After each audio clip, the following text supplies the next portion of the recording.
नमस्कार, आप देख रहे हैं आप तक न्यूज। आइए आज दोपहर की 5 बड़ी खबरों पर एक नजर डालते हैं। उसके पहले अगर चैनल पर नए हैं, खबर अच्छी लगे तो चैनल को सब्सक्राइब करना बिल्कुल ना भूलें।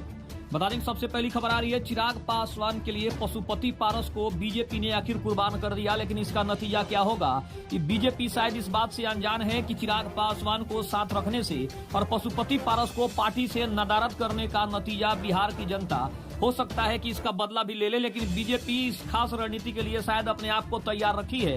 यही कारण है कि उन्होंने बीजेपी के अंदर चिराग पासवान की एंट्री कराई तो पशुपति पारस को हमेशा हमेशा के लिए आउट कर दिया। गाजीपुर से चुनाव लड़ेंगे चिराग पासवान, मोदी कैबिनेट से इस्तीफा दे सकते हैं पशुपति पारस।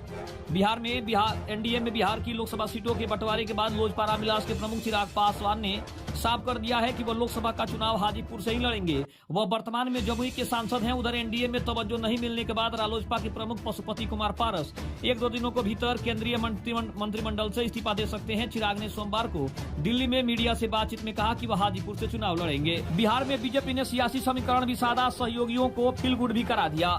2 दशक पहले भाजपा साइनिंग इंडिया के नारे पर उतरी थी और इस बार राइजिंग इंडिया के उद्घोष के साथ उतर रही है। फील गुड 2 दशक पहले 2004 के चुनाव में भी था और आज भी है, पर तब और अब में बड़ा फर्क चुनावी रणनीति के मोर्चे पर है।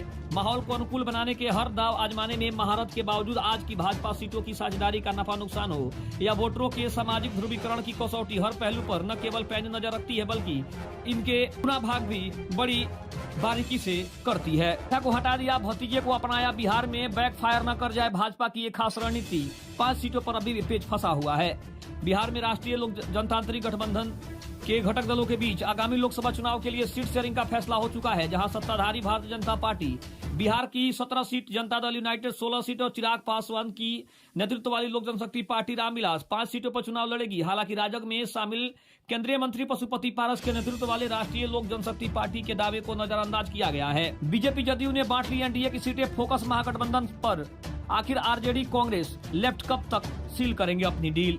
लोकसभा चुनाव के लिए बिहार में एनडीए ने सोमवार को सीटों का बंटवारा कर लिया है। माना जा रहा है कि कुछ देर में कम से कम भाजपा के प्रत्याशियों का भी नाम का ऐलान हो जाएगा। भाजपा ने अपने पास 17 सीटें रखी है, जबकि जदयू को 16 सीटें दी गई है।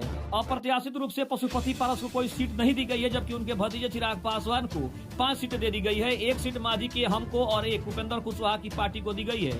और अब नजरें महागठबंधन पर टिकी है कि आखिर महागठबंधन में सीट शेयरिंग का मामला कब तक फाइनल हो जाएगा। तो बता दें कि ये थी आज दोपहर की 5 बड़ी खबरें। खबर कैसी रही कमेंट में जरूर बताइएगा। तब तक के लिए धन्यवाद। जय हिंद, जय भारत।